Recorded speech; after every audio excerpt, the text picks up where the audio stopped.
There was a conference call between President Trump and the Danish Prime Minister. It apparently didn't go very well. It reportedly involved some sort of a meltdown on the Prime Minister's part. They don't want to give it up. So what options does that leave us? Because President Trump did not rule out economic or potentially military use. Well, I think President Trump's, what he has said publicly is he wants to buy it. He wants to pay for it. And how we worked on something like that, how something like that is approached, obviously is probably done better in the appropriate forums. A lot of the stuff is done publicly, and it's not helpful because it puts the other side in a tough spot domestically. So those conversations are going to happen. But this is not a joke. Like what he is saying is pretty accurate. People don't talk about it for years. We do have, this is not about acquiring land for the purpose of acquiring land. This is in our national interest, and it needs to be solved. President Trump's put out there what he intends to do, which is to purchase it.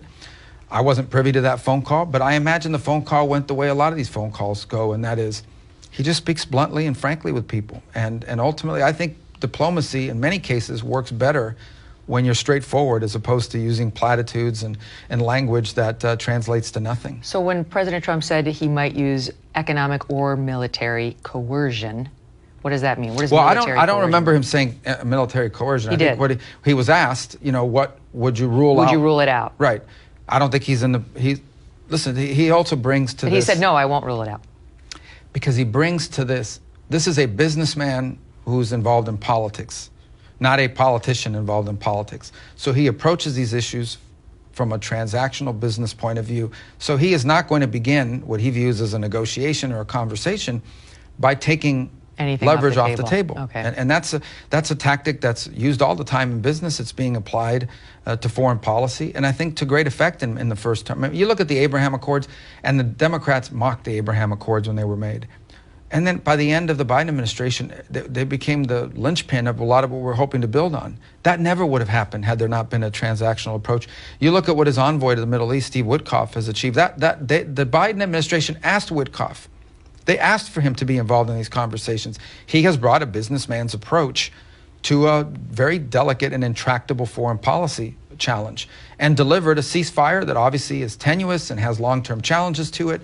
But there are hostages being released every day. That didn't happen for over a year and a half until he became involved. And that's the president's envoy and very close friend who's brought the same kind of business approach to some of these challenges. So let's look forward 4 years. Does the U.S. own Greenland?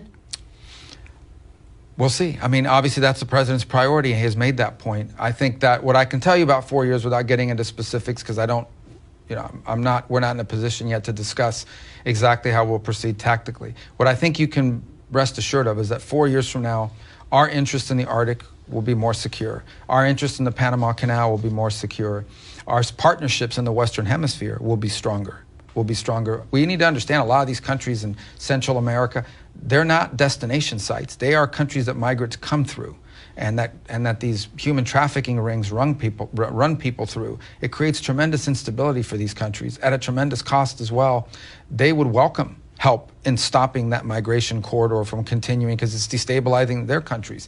So I think we're going to have a Western Hemisphere that's more secure, and our national interest in all parts of the world, that's the goal, are going to be more secure from the Arctic to Central America to even Africa and certainly the Indo-Pacific.